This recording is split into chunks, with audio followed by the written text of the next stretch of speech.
All right, welcome back to Breaking Battlegrounds. Our next guest up today, Jack Cheevers, is the author of Active War, Lyndon Johnson, North Korea, and the Capture of the Spy Ship Pueblo. He has worked for the Los Angeles Times, Oakland Tribune, Associated Press, United Press International, and I am incredibly jealous because he lives on a pond in New Hampshire, which is about the most perfect life imaginable. It leads one to writing and reading a lot. Is that what you do, Jack? That's exactly what I do. Jack, first question here. We have Jadir's in studio with us. He's an intern with us. He's going to the Walter Cronkite School of Journalism at ASU. What would you tell him he needs to do to be a good journalist? Be honest. Be honest in your writing. Be honest in the way you approach people. Present them the facts. Do it as objectively and as thoroughly as you can. Try to see all sides of the issue when you're writing about it. If you make a mistake, admit it quickly and publicly. That's a big deal. And Jack, are you a big reader? Do you read just gobs to have knowledge of many things outside your lane? Well, these days, Chuck, I read mostly research material for the next book. So, I mean, I read the papers in the morning. I love the news. I've been a news addict my entire life, some magazines, but, 90% of the time it's just research material. That's fantastic. So the Vietnam War was 51 years ago, and I came across you in airmail a couple weeks ago. July. It was back in July. And the title of their column was JFK's Final Failure, and it's based upon a book you wrote, Kennedy's Coup, a White House plot, a Saigon murder, and America's descent into Vietnam. Tell us about the book and why this moment was so important regarding the Vietnam War.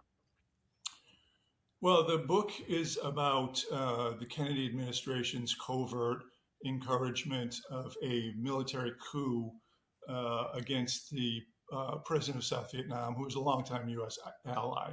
This took place in 1963. And the upshot of the coup was that the president of South Vietnam, a man by the name of Ngo Dinh, and his brother were brutally murdered. And the South Vietnamese government was essentially decapitated.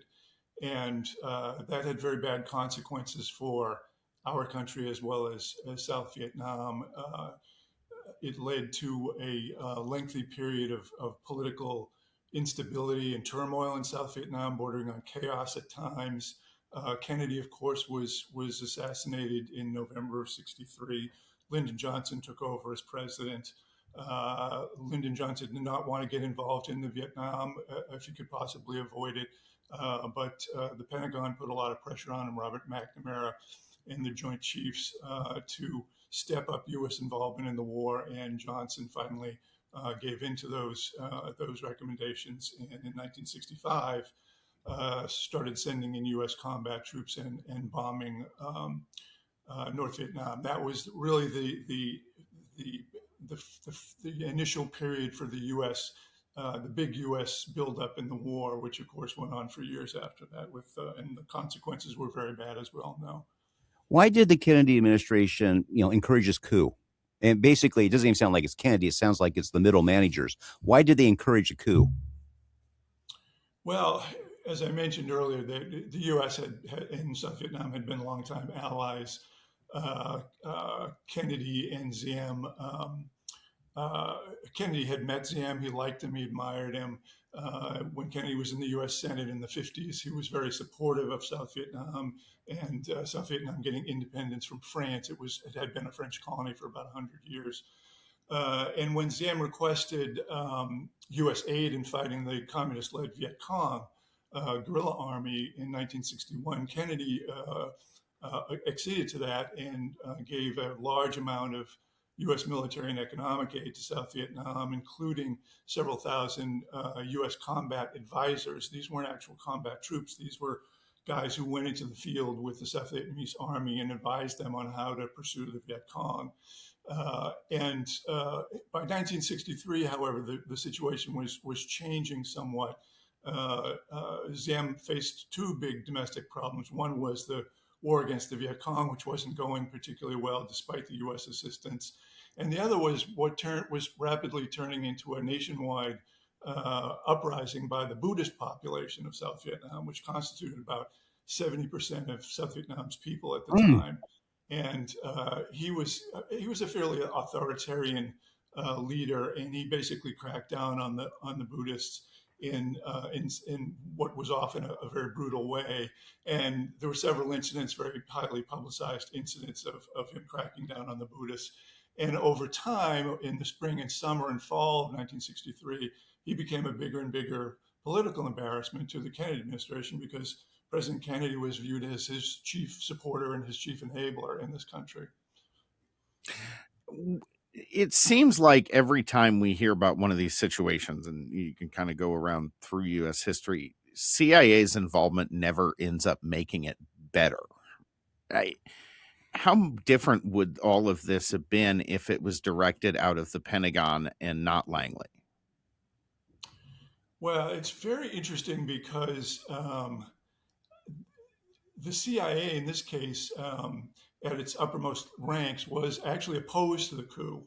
John McCone was the CIA director at the time. He was very much opposed to the coup. He thought that Diem was doing a pretty good job. He was a good leader. He was winning the war. And he felt that if Diem were removed, there was no good replacement for him, nobody who was as strong and as experienced as Diem was. And he predicted quite presciently that the outcome of a coup would be a lengthy period of political instability, followed by a second coup, followed by more political instability, which would open the door to more and more military and political gains by the Viet Cong. That's pretty much what happened in the war. As I mentioned earlier, the Pentagon's position in 63, 62, 63 was that Diem was losing the war and needed U.S. help. And by the time 65 rolled around and Johnson was president, the Pentagon was arguing basically that the U.S. needed to take over the war, which is pretty much what we did in the mid 60s. Why? There's been a lot of histories and a lot written about the Vietnam War. Why did they cover this topic barely? They go over it fast. Why do you think that is? Because all stories have a beginning. This is truly the beginning in a lot of ways of the Vietnam War. Why do you think they just gloss it over? That's a really good question, Chuck. I'm not sure why that's the case. I think that in certain books, they're very all-encompassing history. Like Stanley Karnow's book Vietnam, which of course was made into the PBS series. I mean, he does mention the coup and he goes into it for a couple of pages, but he's got a lot of ground to cover. I mean, he takes you way, way back in Vietnamese history and leads you all the way through the war years as well. There was one other book written that was pretty much focused exclusively on the coup that appeared about 40 years ago. Ellen Hammer's book, A Death in November, which was kind of a double entendre reference to the fact that Diem and Kennedy were both assassinated in November of 1963. But I really can't answer that question. My best guess is that that most books are covering a longer period of Vietnamese history than mine does. Mine's focusing pretty much on this event and the consequences that followed it. I'm always interested in this. We on a show yesterday, we were talking about what's the background story of your favorite song, because most songs have a background story. What brought you to spend time by the pond and write this book? I've always been interested in the origins of the war. I kind of grew up with the war. I was 9 years old when Kennedy was killed. And so the war was in the background all through. By the way, do you remember when he was assassinated at 9? Do you remember it? Did it stick in your mind? Oh yeah, absolutely. Absolutely. I remember exactly where I was, what I was doing, where I was going. As I grew older in the 60s, I mean, the war was always in the background. It was on the network news every night. It was in the newspaper headlines every single day. It wasn't until I got to college that the last U.S. troops were withdrawn from South Vietnam in 1973 under President Nixon. So it was always there, and it was very traumatic for our country. I don't have to even say that to people. And I wondered, how did this thing get rolling? How did it develop? And I started doing some reading. Our involvement really goes back to the end of World War II and the Truman administration. But I came across the coup, and it was a fascinating story. I mean, it involved all sorts of interesting characters, all sorts of interesting political dynamics and personal clashes between, American officials and Vietnamese officials and so forth. And I just thought this would make a hell of a good book. So I just decided to focus on the coup and the outcome of the coup. We have a good friend who says every generation rebels. The 60s generation was the first that won. And that has had really dramatic consequences for the country ever since. It changed the culture, changed the direction of the country. As someone who grew up in the midst of that, how psychologically significant was the war for kids growing up in that period? Well, I mean, I was fairly young. I was just a teenager as the war unfolded. But by the time I reached high school, the war was very much present in people's lives. I grew up right outside Boston. Boston was a big hotbed of the anti-war movement, and kids in our high school were starting to go. There were starting to be sit-ins, and the kids were starting to go to Boston Common to participate in the demonstrations and so forth. I was never really an activist in that sense. I was never really a joiner, but I was a careful observer, and it was very, very much present in the lives, my life, and the lives of my friends as a kid. What could have been done differently? I mean, had this Say there's no assassination. Say there's no assassination. What happens? Yeah. Obviously, that's speculative, but yeah, it's very speculative, and frankly, you can argue it both ways. I mean, if Okay. let's say that Diem wasn't assassinated, there's an argument to be made that he would have tamped down the Buddhist rebellion, that he would have pulled together the strategic Hamlet program, which wasn't great, but was out there. The infrastructure was laid down for it. That with more U.S. assistance and advice, he would have started fighting better against the Viet Cong.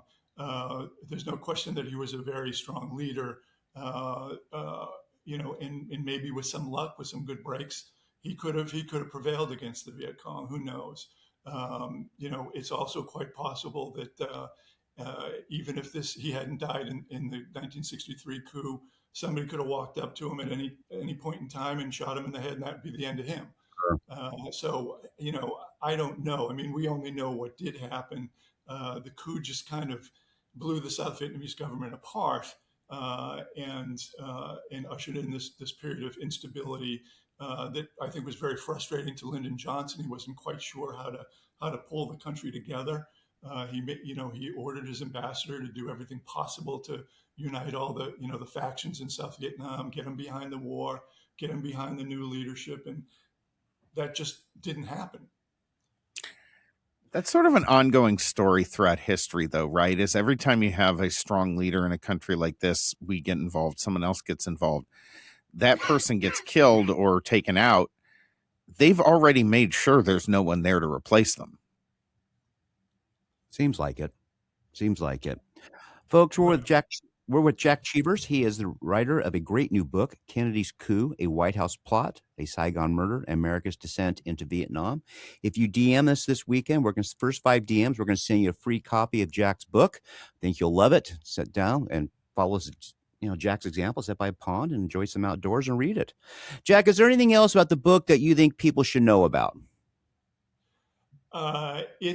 It's a long book. I'll be honest with you, Chuck. It's more than 600 pages, but I tried to write it in a very compelling way. I just tried to tell the story of how this whole thing unfolded. And as I mentioned earlier, it's full of very interesting characters, not just President Kennedy, but people in his administration, people in South Vietnam, people in the State Department, the CIA, the Army.